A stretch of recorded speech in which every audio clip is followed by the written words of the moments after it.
Story 1. I told my manager I was experiencing a miscarriage and needed to go to the hospital. She said I needed to wait until the end of my shift. I was a receptionist for a real estate agency. I left and never returned. Story 2. I asked my manager if she could provide me with a schedule instead of expecting me to be on call from 6 in the morning to 10 at night, Monday through Sunday. She reacted as if I were asking for 6 months of paid time off and then said no, so I never returned. Story 3. I was in a call center selling mobile phones and subscriptions. I was really good at it, but after about a year, the burnout was real. It was a summer day, and my friends were out day drinking, not even 500 meters away. At lunch, the boss called us all into our after-lunch meeting. He started calling me out for not making enough calls, not talking long enough, and not selling enough right in front of everybody. He ended the sentence by asking if I even wanted to be there. To be honest, a light bulb turned on in my head. I told him no, I did not, took my jacket, and left. It was the best mic drop moment I've had. My coworkers called me afterward and told me he just stood there in disbelief while I, of course, continued day drinking with my friends instead. Best day ever. Story 4. My manager verbally berated one of my coworkers and friends for running drinks from the bar instead of being at the host stand. She had been asked by another manager to help run drinks, and this manager was so abusive that it brought this sweet girl, who was just trying to help, to tears. I decided right then that I was done, but I wanted a little petty revenge on top. They were always short on bartenders, and I was the only one scheduled in the bar the following night on a Friday. I arrived 20 minutes before my shift and told that manager that I would not be working from that moment on because of the way she treats her employees. Story 5. Retail. 2 weeks before Christmas. I live in a place where it snows a lot, and at the time I took the bus to work. The roads were very bad, and the buses were running late. My phone was dead. The battery no longer held a charge for very long, but I couldn't afford a new one. I rushed in as fast as I could, apologized profusely, and explained. My boss reprimanded me. Fine. I brushed it off and quickly got onto the sales floor. I picked up every shift that was dropped at this place. I was part-time and needed the money. I could always be relied upon to come in at the last minute. I was never late or missed shifts. This was the first time. I saw her take out the schedule binder, which reminded me that I had a doctor's appointment the following week. I told her the day and time. She asked me what it was for. I paused because it felt inappropriate to ask, but also because local law prohibits such questions. I told her it was none of her business and that she could not ask me that. She replied that if I was going to leave her in a bind during Christmas, it was her business. That was it. I marched to the back room, gathered my things and walked out, saying, "Now you're in trouble," while gesturing at her. I really needed that job and the money, but I didn't need to be treated that way. Not long after, that manager was fired. The new replacement called me back, and I accepted. Story 6. Not me, but my husband before we got married. He was paid a flat salary with no overtime pay, but he was promised time off in place of overtime. He worked non-stop. There were days when he wouldn't go home. He would just work from 8 a.m. to past midnight the next night. His record, there was 110 hours worked in 1 week. He would go home to feed the cat or get groceries. They wouldn't even let him go home to shower when he pulled all-nighters. One time, he asked me to shave his head in the garden because he didn't have time to go to the barber, and while I was doing it, I realized he'd fallen asleep. While I was shaving his head with the clippers, which are loud and vibrate against your skull, he took a day off. One manager even went to his house to find out why he wasn't at work, even though he had notified the office.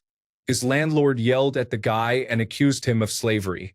Eventually, he lost it one night. He was told to work overtime to meet a tight deadline for a major national event that was coming up. When he expressed frustration about something, the other manager took his glasses off, got in his face, and asked, "Do you want to hit me?" He put his office keys on the desk and said, "You're on your own," and walked away. The manager was stressed, calling him and begging him, even offering him $10,000 just to work that night. He even called me and begged me to convince my husband to go back to work. I told him to leave us alone. Story 7. My new team leader was unpleasant, and I was considering leaving anyway. However, the final straw was her firing someone for taking too many days off for chemotherapy. When it was announced, I stood up, told her she was a terrible person, and that I quit. I then called my partner on the way home to explain why I was now unemployed. A long time ago now, and it all worked out in the end. The last I heard, the guy was still fit and healthy, so all is well. Story 8. I requested a day off for my freshman orientation at college. My boss told me I had to make a tough decision. Either I wanted to work or I didn't. I'm sorry, but minimum wage at a pet store or going to college. That doesn't make sense. I never went back. Story 9. I went on holiday for a week, and the company sent a replacement to operate my 25-ton excavator. When I came back, my team told me the person had no idea how to operate heavy machinery and had nearly injured someone. When they confronted him about his experience, he admitted he didn't have much. Despite my 20 years of experience, he was paid more than I was. So, I called my supervisor for clarification. They said they couldn't offer me a higher salary, so I simply turned off my machine and went home. It took them 4 months and multiple drivers to find the right person. After a few weeks, the new driver struck a fiber optic cable, leading to a significant fine and delaying the project for several weeks. In the end, they went over budget and finished late, but I suppose they were satisfied with their decision regarding me. Story 10. I was 15 when my parents made me get my first job at a local chain store. I was responsible for walking around for 8 hours a day and facing the shelves, which basically meant bringing all the products to the front. The manager of my department was a man who appeared to be a journeyman for the company, moving from store to store. His personal skills were lacking, and it was obvious even at my young age. He looked like Bam Margera, was sober, wore a polo shirt, and always walked quickly. Anyway, I was on the floor facing the shelves with a coworker who was older than me, probably around 20 to 24. We were quietly talking as we worked next to each other, and nobody was around. Bam walked by and immediately summoned us to the back of the store. I could tell we were in trouble by the tone of his voice. He explained that we were never allowed to talk during work. I can't quite explain it, but the way he spoke felt like being scolded by an angry principal. Before I could say anything, my coworker became extremely apologetic and said he was sorry and that it wouldn't happen again. Bam looked at me, waiting for a similar apology, and I told him, "No, thank you," and walked out. I'm not sure if I was in the wrong in this situation, but I was 15 and frustrated, and a no talking at work policy seemed unreasonable. Story 11. A new restaurant owner forced the kitchen to remain open after the fume hood failed during a hot summer night. We made it through half the dinner rush before the chef had to be evacuated to the hospital. My manager said she completely understood when I quit. I don't think she was able to quit as well, but it was clear that she wanted to. It was obvious the new owner bought the location without any intention to invest another cent into it. He squeezed every last penny out of the place before shutting it down 6 months after the hood failure. It is a real shame. That place was very busy before he took over. I like to imagine he overpaid for it, and it ruined him when he treated his employees poorly. Story 12. I managed an intensive care unit for 3 months after working there for several years. The director of nursing effectively instructed me to send patients home early, despite already having limited capacity. She pressured me into doing this, and then the director of nursing transferred emergency room patients into the intensive care unit to make the numbers appear better before the night shift. These emergency room patients did not require intensive care unit level care. She made these decisions just an hour apart. Then, someone had a heart attack elsewhere in the hospital, and my now very short-staffed unit had to respond to that patient, resulting in a chaotic situation at the end of a long 13-hour shift. When I confronted her and other administration about their impact on my nurses and our patients, they literally told me to stop talking because they wanted to move on to another topic. I threw my badge down and told them, "When the lawsuits come because someone else died, I'll be long gone. Thank you." I left and returned to bedside nursing the following week at a different facility. Story 13. I worked for the city of Manhattan Beach, sweeping the Strand from El Porto to Hermosa Beach. There was a crew of 4 of us and our supervisor. A woman whose name I cannot remember. She wasn't the problem, her boss was the problem. He micromanaged us every day. No matter what we did, we were doing it wrong. What was wrong with us? One day, I'd had enough. I said, "This is unacceptable. I'm going to quit." My friend Dan replied, "Hey, you can't quit without me quitting." His brother Rob added, "You can't quit without me quitting." The other crew member, Tom, said, "Well, if you're all going to quit, I'm going to quit too." Our supervisor interjected, "Hey, you can't all quit just like that." "Oh, wait, you can. I'm going back to college in 3 weeks anyway. Let's go." We got in the maintenance truck, drove to the city building, and quit together. True to form, our manager laughed at us and said, "I'll have a new crew hired by Monday." We later found out he got fired, which was nice. However, we still weren't going back because it was a terrible job anyway. Story 14. I worked at a call center for an unreliable dial-up provider in 2008. I worked nights to supplement my day job income, which was low because I was an intern. The company had questionable cancellation practices. Customers had to navigate numerous obstacles, making it nearly impossible to cancel their service. After about 2 weeks, I received a call from a woman whose elderly father had tried and failed to cancel many months earlier and had accumulated various finance charges, ending up in collections. She was so kind and nearly in tears because they simply couldn't afford the charges. I quit on the spot, expressed my frustration to the manager, and walked out.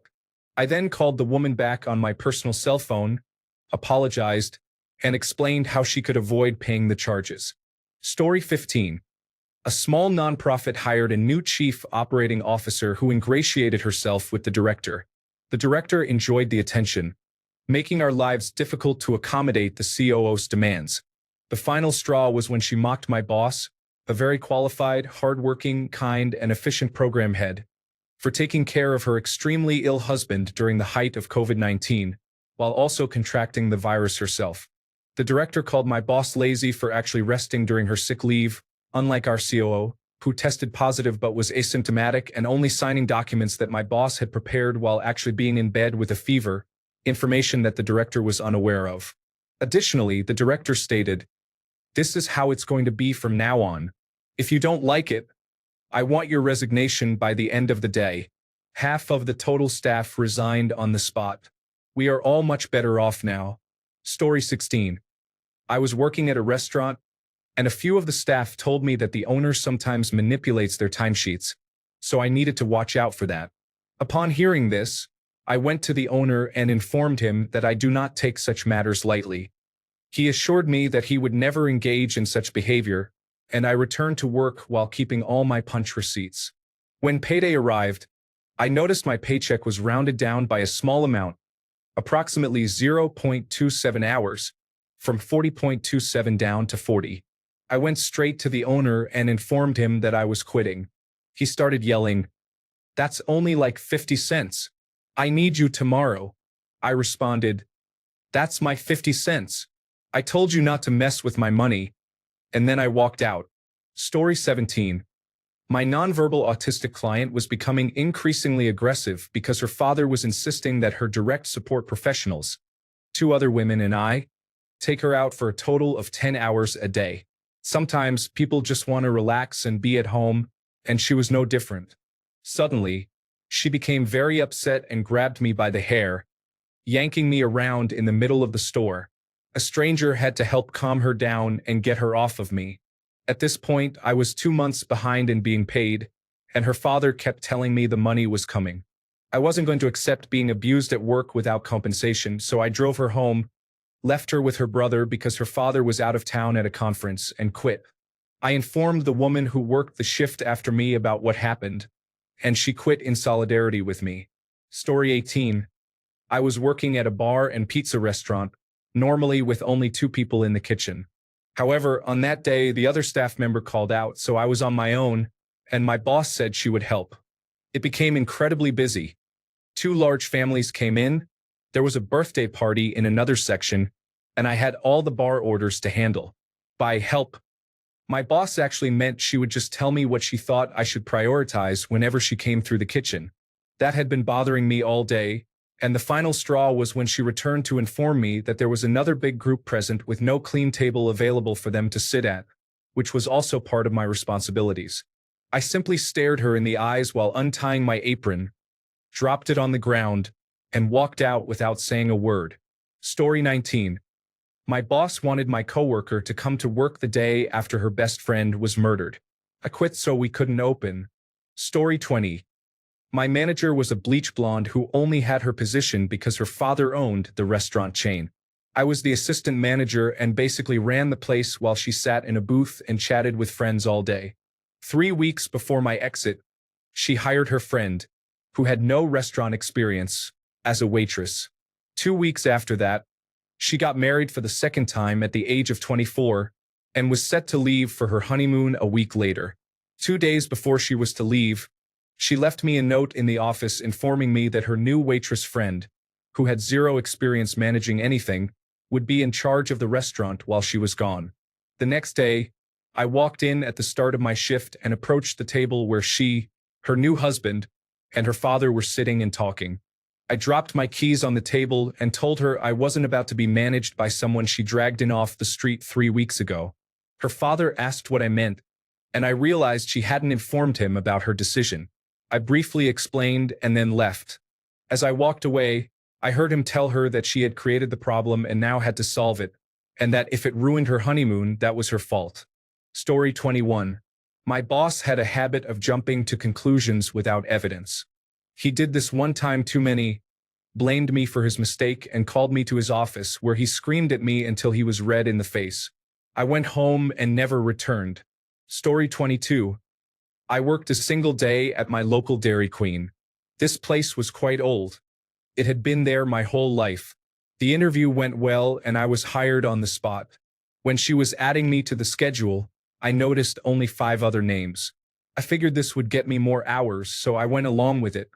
Fast forward a few days, and I arrived at work. I got there 10 minutes early, and they allowed me to put my purse behind the office door, which was in the lobby and never closed. They asked if I knew how to count change and immediately put me on the register. Then I started making blizzards. They only had 1 spoon for every 3 toppings, so everything was contaminated. The blizzard machine looked like it had never been cleaned. The cook was not wearing gloves, and I never once saw her wash her hands. It was a mess in there. All of the trash from the day was piled up in the back room, at least 20 bags along with numerous cardboard boxes. At the end of the night, they assigned me the task of taking out the trash and mopping the bathrooms. Not cleaning the bathrooms because they didn't do that there, just mopping. Took me 45 minutes to take out all the trash. I mopped with the soap near the fill station and cleaned the floors in the bathrooms. I was then scolded for not using the other cleaning solution, which was in a strange cabinet nobody had mentioned to me. When I finished, I grabbed a rag to wipe down the counters, but a coworker told me she had already done that. There was literally no difference on the counters from the time I took out the trash to when I finished. It was a 10-hour shift, and nobody even mentioned breaks. I never returned. Story 23. My daughter was just born 2 weeks ago, and I mentioned that I couldn't work extra hours anymore. They insisted I needed to prioritize better. If I couldn't be there when they needed me, they didn't want me. I stood up, shook his hand, and said, "I guess this is it then.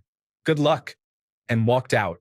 I kept my anger inside, but it nearly burst out when I received an email 20 minutes later expressing his shock and disappointment. He was disappointed that I chose to spend time with my newborn over his business. Story 24. I was tired of working 95-hour weeks with no appreciation. I was called out for someone else's mistake, and they blamed me. I refused to accept that and quit on the spot. A week later, they contacted me, being very apologetic, and asked me to come back. They would have to hire 2 people to do my job as a technical writer who always met deadlines, even if it meant being up for 2 days straight. I negotiated a significant raise, a new title, and an additional week of vacation per year. I stayed for another 3 years. Story 25. My boss had me hire someone to cover maternity leave without informing either of us that it was a temporary position. She performed exceptionally well, and when the other employee was due to return, My boss instructed me to lay her off. We had a disagreement about the ethics of the situation, which culminated in me yelling, "Well, she can have my job then," and tossing my keys on his desk before walking out.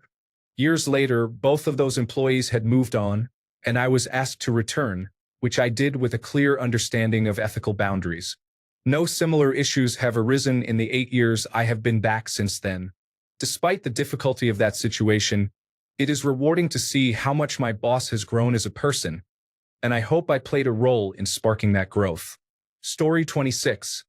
I worked at a restaurant doing 10-hour shifts. I was responsible for prep, dishwashing, and cooking. I couldn't take a proper lunch because work would pile up. Nobody assisted me. I was required to work on Thanksgiving and Christmas. The managers would stand around talking instead of helping. My raise was only 25 cents. One day, I woke up and decided to stop going in. Story 27. I went to visit my mother, who became very ill and required 2 hospitalizations and a surgery. I took an unexpected unpaid leave to help her with her dogs and house while she was healing in the hospital. During that unpaid leave, I was harassed multiple times a day by a toxic colleague and my supervisor. The job paid poorly, and I was treated poorly throughout my time working there, despite going above and beyond my role. The numerous texts and emails every day while I was caring for my sick mother in another country pushed me over the edge. I returned home over the weekend, went into the office, and packed everything up. On my first day back, I waited in the Human Resources office for an hour for my supervisor to arrive, who was over an hour late, before giving Human Resources my fob and official notice effective immediately. Story 28. I worked at a well-known hotel chain in the United Kingdom as the night shift manager, and I was the only staff member on duty during that time. A new area manager started and instantly disliked me.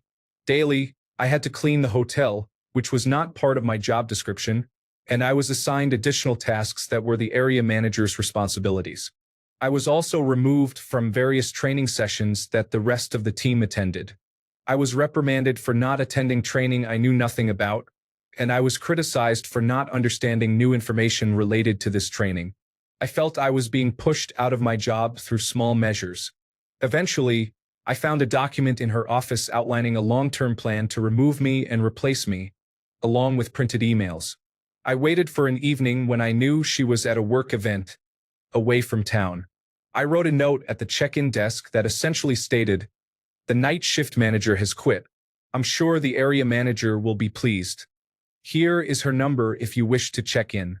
I left her mobile number, placed the stack of emails on the front desk, and walked out. A few weeks later, I caught up with someone who still worked there, and this is what happened. Guests started checking themselves into their rooms using the keys next to the desk. Guests were calling the area manager nonstop, but her phone was off. The main guest service line was closed since it was after 6 p.m., leaving no way for guests to contact the hotel.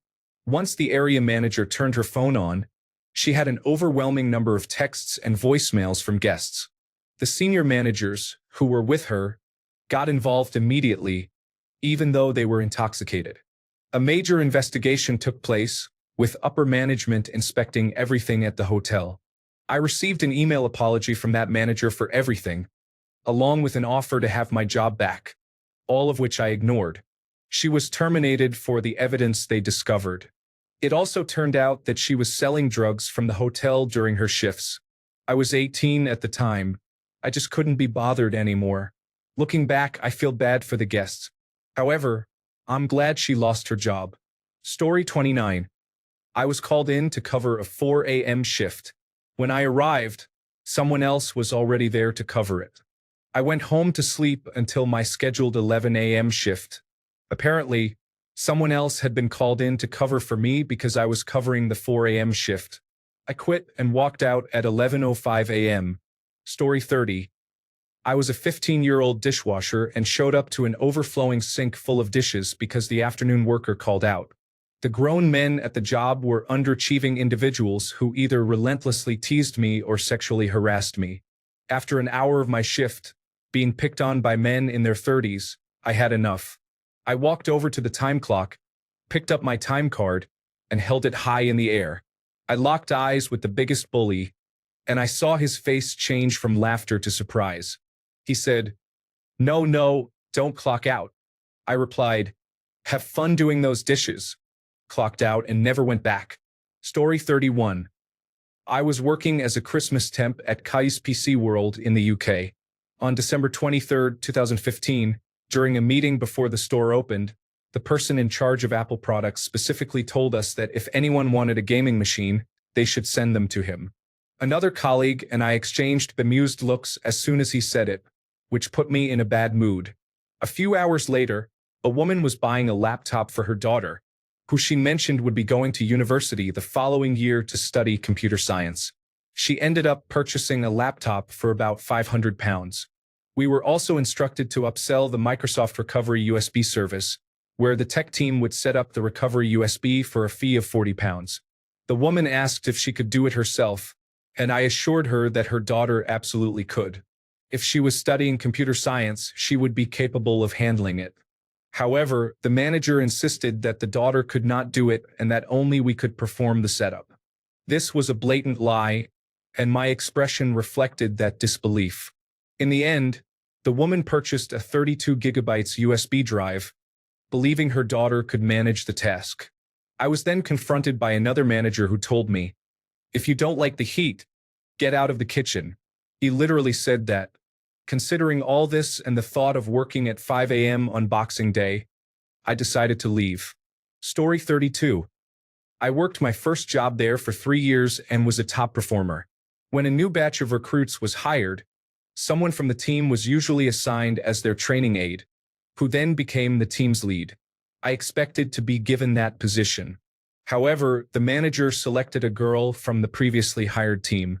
He seemed quite fond of her, even though she wasn't a top performer.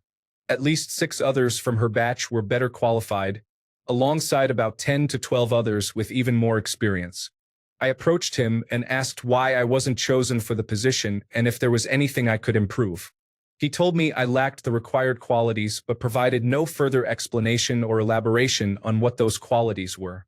I logged into the system right next to his cubicle and resigned on the spot. Human Resources tried to convince me to stay, but I refused. According to a colleague, 20 other people quit in the following 2 months, all because of that poor manager. About 10 years later, I was working at a different company in upper management when I ran into my old manager, who was still at the same level, about 4 tiers below me in my company. We made small talk, but we both knew the unspoken history between us. Story 33.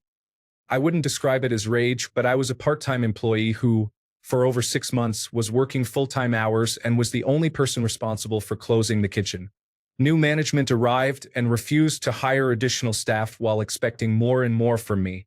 I was experiencing panic attacks during every shift and was excessively stressed out. I was performing a job that should have required at least 2 people. A day before my 1-year anniversary, which happened to be Christmas Eve, I had another panic attack because the orders kept coming in. The person who worked before me had not completed their tasks, and when I went to restock the food bar, I discovered they hadn't prepared anything for me. I lost my composure. I told my manager everything I was feeling and that I simply couldn't continue. She asked me to stay because she had plans to improve the situation. I declined and walked out. From what I heard, she left about a year later, and the entire store is now being run by unreliable individuals. Thank goodness I left. Story 34.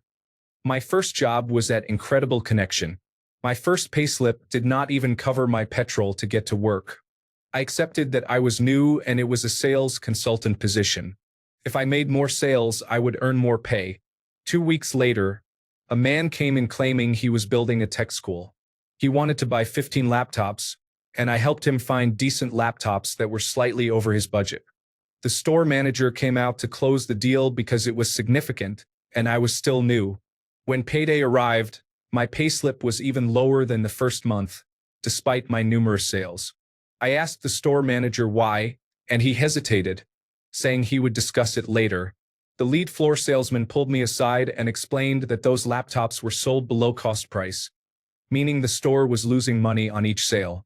My contract stated that I earned 8% of profit or loss, so selling those laptops decreased my commission. 2 hours later, the store manager confirmed that this was correct. 10 minutes later, I had my resignation printed, signed, and submitted. Yes, I am blacklisted from working there, but I have redirected potential customers to competitors for the last 10 years. Since I'm in IT, that is quite a few people. Story 35, sort of a rage quit. It's a long story, but it explains why I stuck around for as long as I did. In college, I started working for a family that owned a few restaurants near my school, like a pizzeria and deli. They were popular, did good business, and it was a great place to work. Two brothers ran essentially 5 different stores, mainly staffed with college students. Great guys. They treated everyone well, and it was a fun workplace with the usual restaurant hijinks and drama. It was the type of place you would pop into even on your days off so you wouldn't miss whatever happened that day. The dad who started the business was serving time upstate for some funny business involving a pizzeria and certain friends of his years prior. 2 or 3 years after I started working there, he got out and would frequently come and hang around. Nice guy, always had funny stories, we got along great. He didn't involve himself in the business, and to the best of my knowledge, he followed all of his probation requirements until the day he died. By this point, I had worked in just about every position from delivery driver to pizza maker in their little empire and was basically what you would consider a general manager. The business was run cleanly, although I strongly suspected there was a second set of books, which was common in places like that at the time. I do have some really funny stories involving the Italian, Jewish, and Amish triad of off-the-books flour and milk.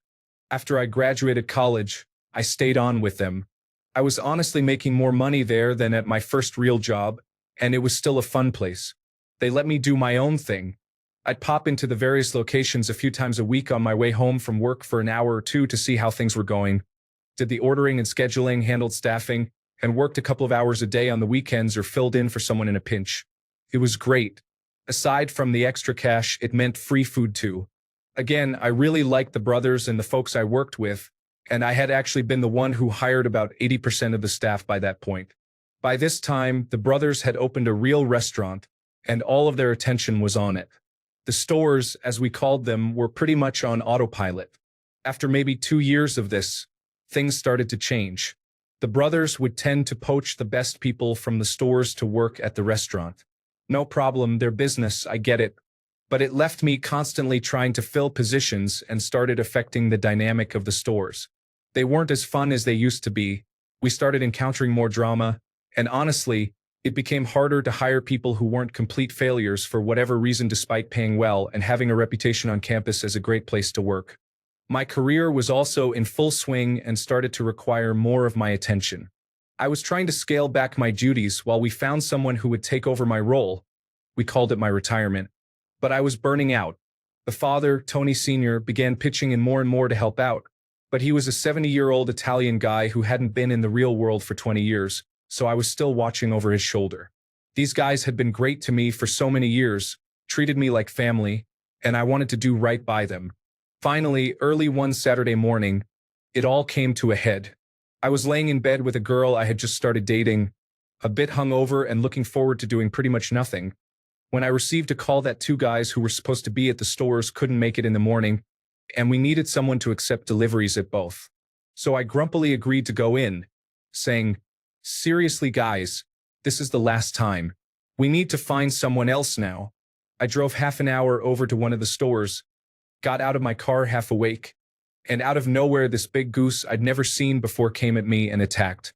Aside from drawing blood, this thing pretty much tore into me, and it was the last straw. I called back the son and said, "Tony, I'm taking the deliveries. I'll put anything cold away, then I'm locking up behind me. I'll call in sick to my job on Monday, and we can sit down and go over everything. I'm done. It's time for me to move on." And I did just that. Later that day, I got a call from the father, Tony Sr. Line, "It's taken care of. We really want you to still be part of this. You set your schedule, you set the rules. Think of the stores like your business. You are like family. We'll pay you more too." "What do you mean it's taken care of? Did you find someone?" "What? No, but I heard what happened, and I was pissed. I went over there and took care of things and got everything straightened out. Okay, well, I appreciate it, Tony, but I don't know. I'm talking with your son on Monday. We will sort it all out then. Okay, Line, just know it's all taken care of. Your family, man. We really appreciate all you have done for us over the years. So I hung up confused, with no idea what this old guy was talking about, but figured it would sort itself out on Monday when I talked to the son. On Monday, I found out that Tony Sr., taking care of things, meant angrily storming to his car with a shovel while his wife yelled, "Stop! You will go back to prison," and driving 2 hours to beat the ever-loving daylights out of the goose with a shovel in the parking lot. I like to think he got the right goose, but one really can't be sure. Part of me appreciated the gesture, but I still left. I still talk with them and drop in all the time 30 years later. Tony Sr. has moved on to the afterlife with the goose. I'm sure that was a fun reunion. The restaurant actually became a really big success, and their kids grew up to take over the stores, but the vibe isn't the same as it was all those years ago. They run it like a business now compared to whatever it was when we ran things. But every now and then, I think about how that just flipped a switch in Tony Sr. and how he basically recreated a scene from Casino with a goose in our parking lot. Thanks a bunch for sticking around till the end of the video. Remember to subscribe, and until next time, stay awesome and goodbye.